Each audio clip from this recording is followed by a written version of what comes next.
Dahulu kala, di pesisir utara Pulau Jawa, terbentang hamparan tanah yang luas namun sunyi. Tanah itu bukanlah hutan lebat, melainkan rawa-rawa yang tak berujung. Air menggenang di mana-mana, mencium kaki-kaki bakau dan semak belukar. Di sana, seorang pengembara bijaksana bernama Ki Gandasuli berdiri menatap cakrawala.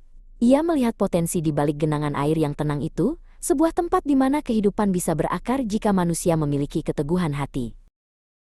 Ki Gandasuli tidak sendirian. Ia ditemani oleh istrinya yang setia, Nyi Mas Inten. Bersama-sama, mereka membangun sebuah gubuk kecil di atas tanah yang sedikit lebih tinggi. Nyi Mas Inten sering tersenyum melihat suaminya yang tak lelah berkeliling memeriksa kondisi tanah. "Tanah ini selalu basah, Kakang," ujar Nyi Mas Inten suatu sore. Ki Gandasuli mengangguk, menyadari bahwa air adalah berkah sekaligus tantangan terbesar mereka di tempat ini. Tantangan itu benar-benar nyata. Setiap kali Ki Gandasuli mencoba mencangkul tanah untuk menanam padi, air selalu merembes keluar dari balik tanah. Tanah itu seolah-olah menangis, mengeluarkan air dari setiap celah yang dibuka. Ki Gandasuli harus bekerja ekstra keras, membuang lumpur, dan membuat pematang yang kuat agar air tidak menenggelamkan benih-benih yang baru saja ia semai dengan penuh harapan. Nyi Mas Inten sering memperhatikan fenomena ini. Ia melihat bagaimana air tak henti-hentinya keluar dari pori-pori bumi. Dalam bahasa mereka, rembesan air yang terus-menerus itu disebut merebes. "Kakang, lihatlah, tanah ini seolah merebes mili, terus mengeluarkan air tanpa henti," ucapnya lembut sambil membantu mengumpulkan tanaman liar. Istilah merebes pun menjadi kata yang sering mereka ucapkan setiap kali mereka bergelut dengan kelembapan tanah tersebut. Namun, Ki Gandasuli bukanlah pria yang mudah menyerah.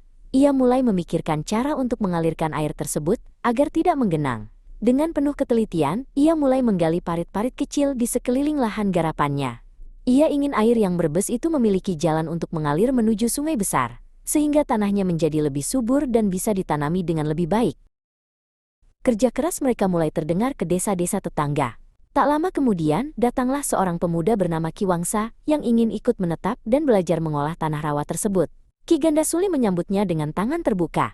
Bersama Ki Wangsa, Ki Gandasuli membangun sistem pengairan yang lebih besar. Mereka membelah rawa dan menyatukan kekuatan untuk menjinakkan air yang liar. Berkat bantuan Ki Wangsa dan ketekunan Nyi Mas Inten dalam mengurus kebutuhan mereka, lahan rawa itu perlahan berubah menjadi pemukiman yang tertata. Saluran air yang mereka bangun membuat segalanya menjadi lebih mudah. "Semuanya kini sudah beres nih," kata Ki Wangsa dengan bangga saat melihat hamparan hijau yang mulai tumbuh. Kata beres yang berarti teratur atau selesai, mulai sering terdengar di antara para pemukim baru. Suatu hari, saat masyarakat berkumpul untuk merayakan panen pertama, Ki Gandasuli berdiri di tengah-tengah mereka. Ia ingin memberi nama bagi tempat tinggal mereka yang baru.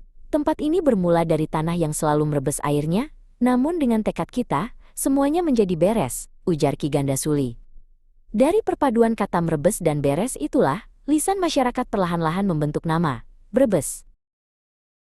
Seiring berjalannya waktu, Brebes tidak hanya dikenal karena airnya yang melimpah, tetapi juga karena kesuburan tanahnya yang unik. Ki Gandasuli dan Nyi Mas Inten mulai menanam tanaman yang sangat cocok dengan kondisi tanah mereka, yaitu bawang merah. Umbi merah yang aromatik itu tumbuh subur di tanah yang sebelumnya adalah rawa, menjadi simbol kemakmuran bagi seluruh penduduk kota. Kini, Brebes telah menjadi kota yang besar dan ramai, terkenal hingga ke ujung negeri dengan bawang merah dan telur asinnya. Namun, semangat Ki Gandasuli dan Nyi Mas Inten tetap hidup dalam setiap tetes keringat para petani dan pedagangnya. Nama Brebes akan selalu mengingatkan kita bahwa dari tanah yang merebes atau basah, jika dikelola dengan cara yang beres, akan lahir sebuah kehidupan yang indah dan penuh berkah.